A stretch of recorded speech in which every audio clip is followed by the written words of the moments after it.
Welcome back to Laguna Seca, and as you can see, slightly breezy of our Mission Foods banners, beautifully put up by my one and only Ben Sissel, doing a hell of a job as always, and he's joined us, thankfully.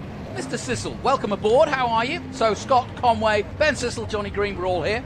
How are you down there? I am super excited. Have you had time for an ice cream yet? Yeah, I've got ice cream right now. What could be better? We're at WeatherTech Raceway Laguna Seca, looking in at Steve Link's beautiful B sedan. That's one of my favorites there, the Datsun 510 with the Asian-inspired number fonts.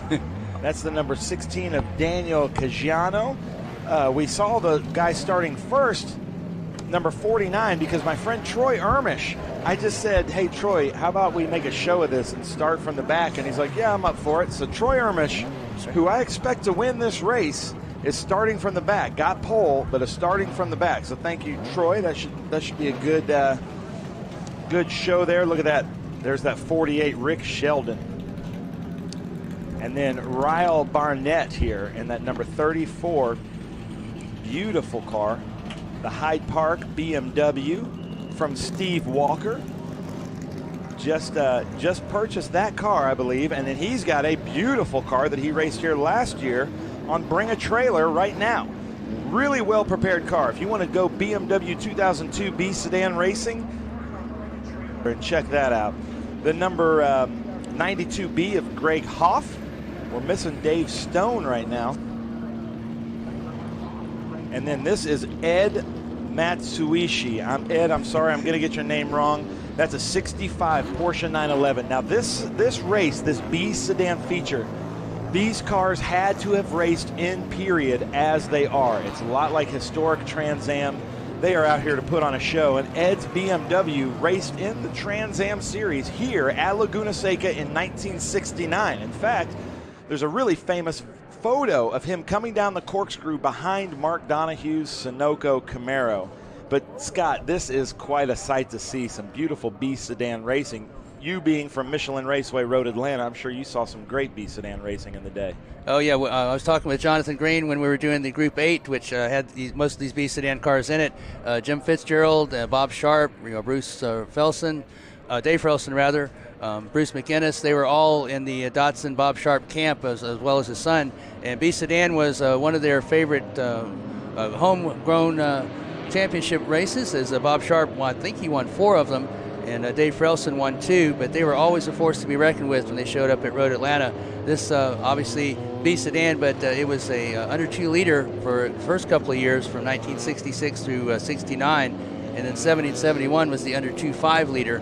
And a lot of people forget that Porsche actually was in that under 2.5 liter and actually won one of those championships. And I'm sure a lot of people are wondering, what is a Porsche doing with the BMWs and Datsuns? But they were a part of that under 2 liter and under 2.5 liter challenge. Even though they're not quite what you'd call... Not quite. Yeah, the Porsche 911. But then we've also got some Mini Coopers, my absolute favorite out there. So let's go through here. In the 961 is Ed Matsuishi, we talked about. In that beautiful yellow 61 Donald Racine 1961 Austin Mini Cooper S. Kenny Say in the 1971 Datsun 510, starting 10. Kerry Eisenlohr, 1970 Datsun HL 510. Patrick Imke, Datsun 510. Bob Rutledge in 13th, 1969 Datsun 510. Bob Klukas, 1970 Datsun 510. Dennis Racing, Don's son, 1966 Morris Mini Cooper S.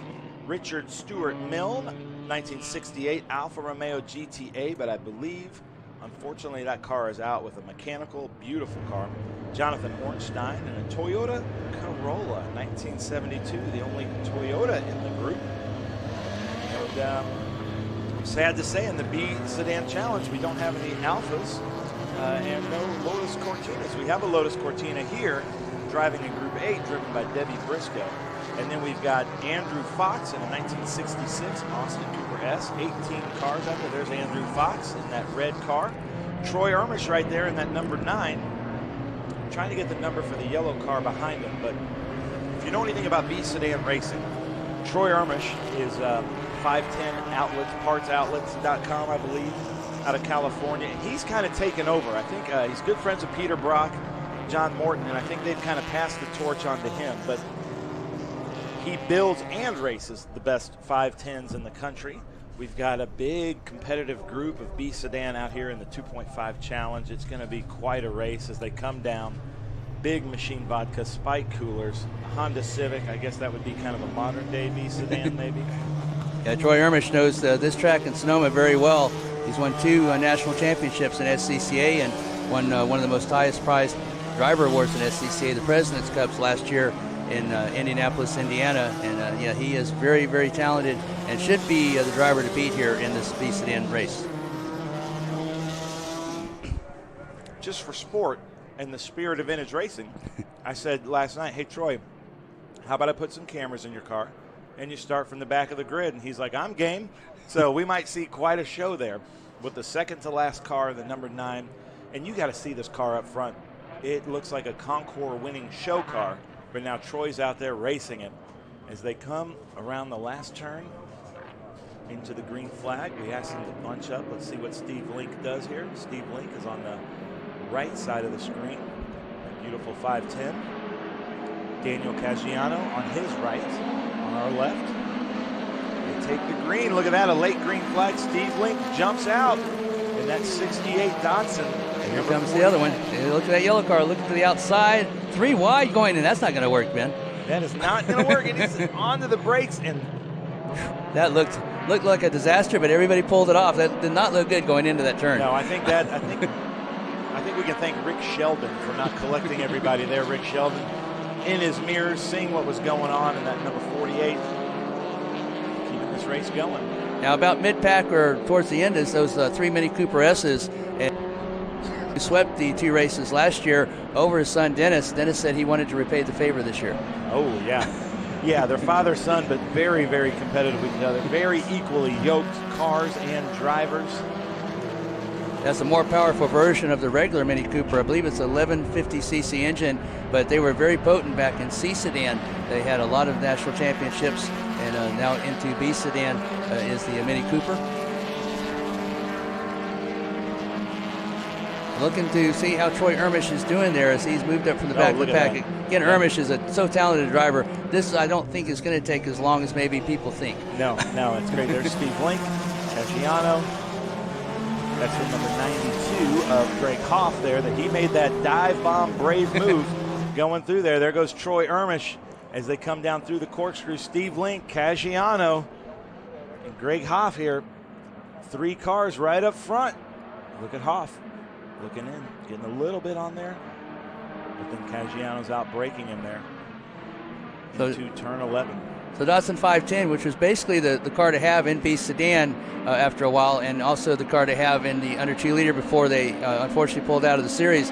They are a lot more successful than the BMW 2002s, but this Datsun is actually uses a lot of the engineering that was from the BMW 1600, which was the predecessor to the 2002, and Datsun has really come a long ways with this 510. Still a good car to race. Oh, I love it. I like all the cars in the B Sedan. The roundies there of the number 34 of Ryle Barnett. The roundy taillights, the BMW 2002. I love that body style. The big bubble top looks like the Jetsons car. And there's Troy Ermish coming up behind him. Troy Ermish, Ryle Barnett, really good friends. Ryle knows who's in his mirrors. Let's see what happens here at the Trans Am SpeedFest. Again, Ermish, we were talking earlier in the Group 8, Ermish has a big advantage here as he races up and down the West Coast very regularly in SCCA racing. In fact, he won one of his national championships at where we'll go next, Sonoma. So it's advantage Ermish. But again, it's very exciting to be at the back of the pack and come up through the field. I know Jacek Muka sometimes does that in some of the races. We were looking at that Porsche 911 there, 961 of Ed. Ed was telling me at the group that was the car that raced here in Trans Am in 1969, but then he bought the car, made it a street car, put over 200,000 miles on the engine, and then thought, you know what, I'm going to make this a race car again. So now he's out here racing it in a high-mileage Porsche. So good for you, Ed. Look at these drone shots high above, and Troy Ermish is closing in. And Troy Ermish and Steve Link, they're all really good friends in this group. It's just a lot of fun, vintage racing, and they're all looking in their mirrors wondering when that 9's going to come pouncing. This is a great collection of cars put together by David Stone. He was kind of instrumental in getting these cars and drivers out here, getting them interested in this event, and then actually getting them here and participating in it. And look at this, nose-to-tail racing in the first three with Ermish is coming up. He's going to be in that pack very soon. There he is. There was on the right side there. There's looks like a 48, but it was a 46 of Rick Sheldon. And Troy Ermish has just gotten around Daniel Caggiano. It's great. But look at that VRE Datsun Simonized. That's when I think of like John Morton here at Laguna Seca. That is the livery that I think of. But also, don't discount those Hyde Park motors. I'm talking to Ryle. He's going to put that car back to the livery that it raced here back in the day. So I love seeing the commitment that these drivers put into the restoration and the love and heritage. They all feel like they're custodians of these cars, and they want to pass them down just as they were. There's that number 92, Mr. Dive Bomb, Greg Hoff, and it seems to work. Let's see what he does to Steve Link. And Troy Ermish now in third place. This is turning out to be quite a race. Now, if you're just tuning in, that is my camera there on the rear, adding a little bit of downforce to Troy's car. But these are B sedans prepared as they were. These cars have to have provenance and heritage. These were race cars from back in the day, racing just as they were. Not great brakes, not great tires, DOT tires. Look at them just rolling through there. Man, that Mini Cooper of Don Racine can really take the corkscrew like it's a ballet. Yeah, these cars are beautiful to watch. The number 46, that was the race-winning car in the Trans Am under 2.5 liter championship, prepared by Brock Racing Enterprises and raced by John Morton. And that was a very dominant car in 71 and 72. 71 was not as dominant as they battled tooth and nail with Alfa Romeo, but in 72, very dominant in the Trans Am championship. So what do you guys think out there? Do you think Horst Queck had too big of a gas tank in those races? Let's start a fight here online. Leave some comments. The John Morton, Horst Queck, all the great rivalry there of racing here at Laguna Seca, neck and neck. But look at this. Look at the numbers on that number 16. I love that. I told him yesterday, Daniel Caggiano there in that 16, the Datsun 510.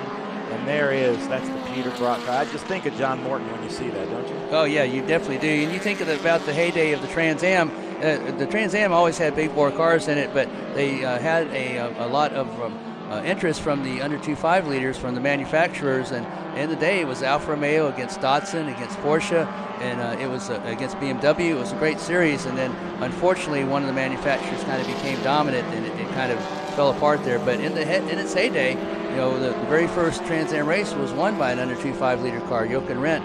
In 1966, Bob Tullius finished second, was the first over 2 liter race winner at Sebring in 1966, and it just kind of expanded from there. Lyle Barnett coming around Franklin Road Apparel, turn 6. There's Mission Foods, turn 5. I love that Toyota Corolla there that just came through there. How cool is that? Yeah, there was one Toyota Corolla, and I think there was a Ford Cortina entered. I'm not sure if it's out there, and also a Volvo that was entered in the B Sedan Challenge.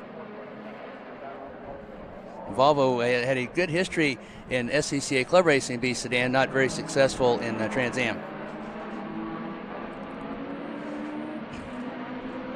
So Troy Ermish looks like he's going to complete that last to first march there, Ben. Yeah, Troy Ermish. Oh, look at that. Hanging it out there, that Datsun 510. Troy Ermish always puts on a great show. I love the look of that Porsche, that 9620. Don Racine looking inside, trying to intimidate Ed. Now Racine should have, even though Porsche has legendary brakes, Racine has the handling part there in these very tight parts of the WeatherTech Raceway Laguna Seca, as again Racine trying to go for his third win here at WeatherTech Raceway Laguna Seca, trying to get by his son Dennis.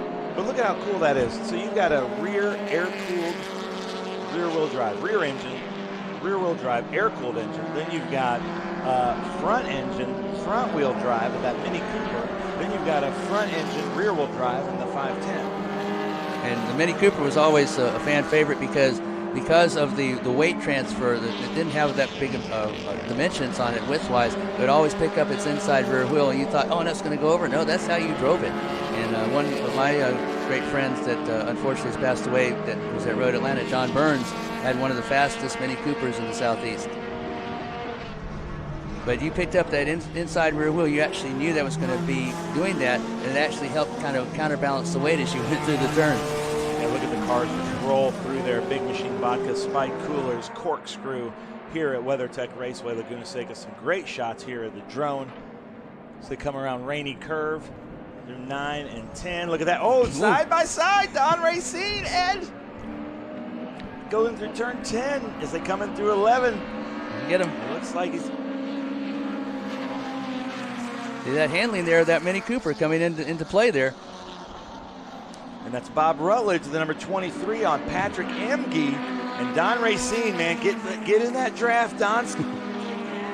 And you know that Don's smile right now in that car is so loud and proud. And there's that number 41, the Rebello engines.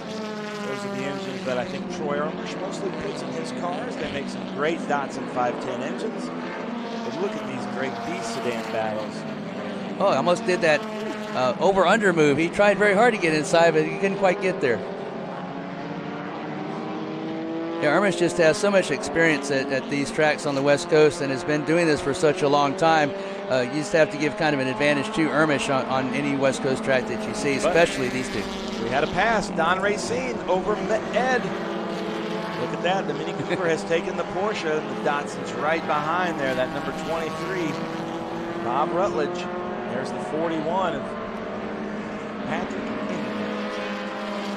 Look at that. They have the California blue plates on them, saying 1970. Look at this. Great close racing. I mean, these are irreplaceable original cars from 1966 through 72, but they are out there racing hard, racing clean, nose to tail and side by side, you know, respecting each other's cars, respecting each other's driving ability. It's great racing to see here on a beautiful day in Monterey. It is. I love seeing it.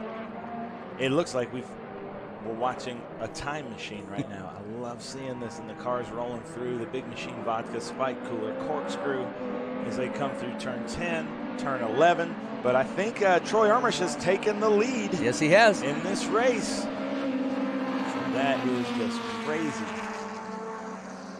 No. Troy Armish back second. There we go. Steve Link. Our timing and scoring on the screen is right. Our app was wrong. Troy Armish right behind Steve Link. And look at this, another car coming into the fray here.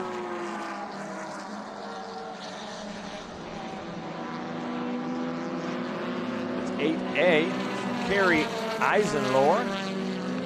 Look at the colors. Those are some power 70s colors there. That turn very difficult they're going into. That turn 2 very tight, the Andretti hairpin, and then it tightens up even further as you go through turn 3, and you have to wait before you can finally get the power on that short squared into turn 4. Armish, I think, is just stalking Steve Link. I think he's going to be able to get by him. But Steve Link doing a good job holding him off so far. Yeah, Steve Link's a really good driver. Drives with us in a bunch of different cars.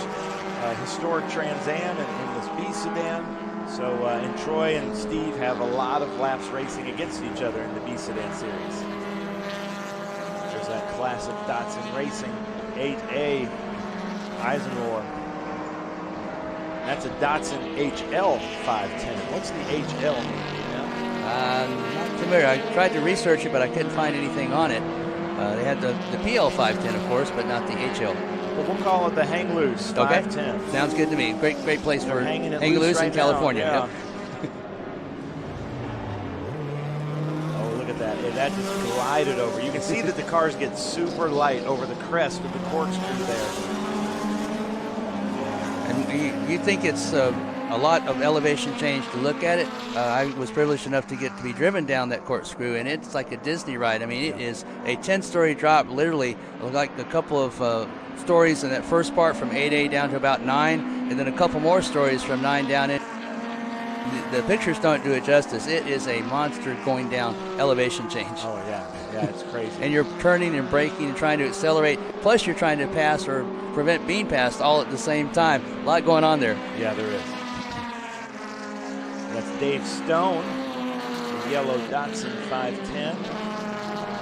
The 93. Where's all my BMW and Alpha drivers? We need to mix this group up next year, ladies and gentlemen.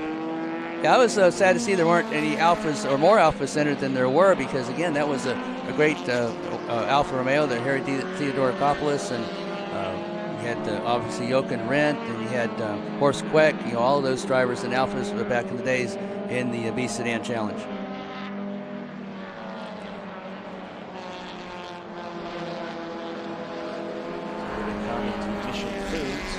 Link's Turn 5. Looks like Link's still holding on. Next weekend, we're at the Mission Foods Sonoma Speed Tour, so if you're in the Bay Area, make sure you come out. You can go to speedtour.net to buy your tickets as they come up there into the Franklin Road Apparel, turn 6. There's Dennis Racine, that Mini, and the 711. There of Kenny Say, 1971, Datsun 510.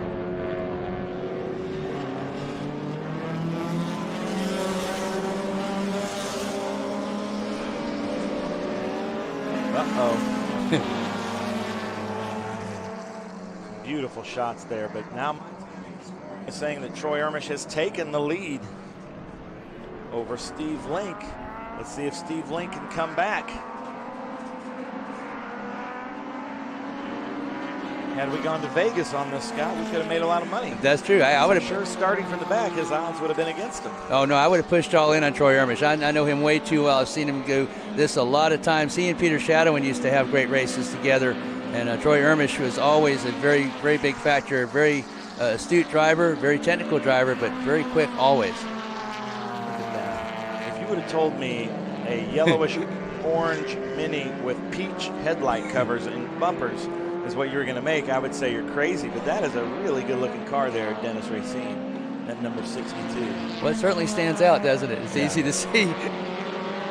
Again, Dennis and Donald Racine and Andrew Fox, they were the three of the Mini Coopers entered, and Mini Cooper S's actually. And again, Dennis wanted to beat his father very badly because he thought that his father may have kind of taken a little bit of unfair advantage last year. Oh.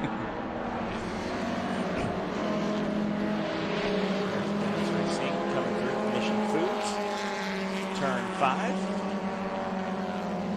I did get to watch them last year at that Velocity race here, the Mustangs versus Minis. So proud of the Racines, being a Mini fan, holding back those Mustangs. That was a lot of fun to watch. I love races like that, where it's like just fun gimmick races. That's what vintage racing is all about. It's all about the fun. Now, before GT Lights, there was a class called GT4 and GT5, and the Mini Cooper ruled over those classes with Joe Huffaker behind the wheel, and he has won multiple championships there. And then it went into GT Lights, and he continued that string until recently, and Peter Shadow and Troy Ermish and the Datsun have kind of switched back and forth between, depending on what track they're at for the runoffs for which year. Well, I'm hoping that I see the finish sign. I'm hoping we can see the leaders. Get a shot of the leaders anywhere. Is it over? Is it checker flag already? We didn't get to see the battle for first. And it's showing Troy Ermish over Steve Link. Not sure by how much, but third place was half a second, so it must have been a great finish. 1, 2, 3. So yeah, we could have made a lot of money betting on him in Vegas. Well, congratulations. So it looks like we are Troy Ermish first, Steve Link second, Greg Hoff in third, Don Racine fourth, Ryle Barnett in fifth, Rick Sheldon in sixth. Oh, there goes the tow truck. That's not a B Sedan car. There's our leader, Troy Ermish there, the number 9. 49 is Steve Link. That's Greg Hoff in the 92B. There's Don Racine, who finished fourth. That there is a fun race. B Sedan, heritage class. Kind of modeled after the historic Trans Am class, and I am all about that. We're seeing some great shows there from Troy Ermish, Steve Link, Greg Hoff. I love this kind of racing. Troy Ermish, thanks for letting me put cameras in your car, adding the weights, adding the drag, but adding to the show of the Trans Am SpeedFest here at WeatherTech Raceway Laguna Seca.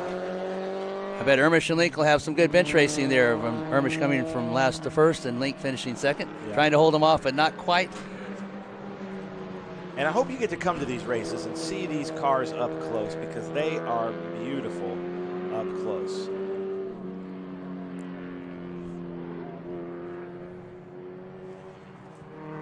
All right, so that's it for the B Sedan race Saturday here at WeatherTech Raceway Laguna Seca. We are going to take a break and come back for some great racing here up next.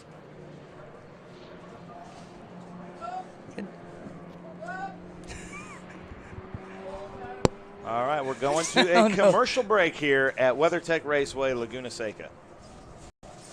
Feel the power. Experience the excitement. You're in the driver's seat. At Skip Barber, you learn from the best. Whether you are a new driver that wants to learn accident avoidance or a seasoned racer looking to improve, we have a program for you. We're your #1 destination for auto racing and driving school.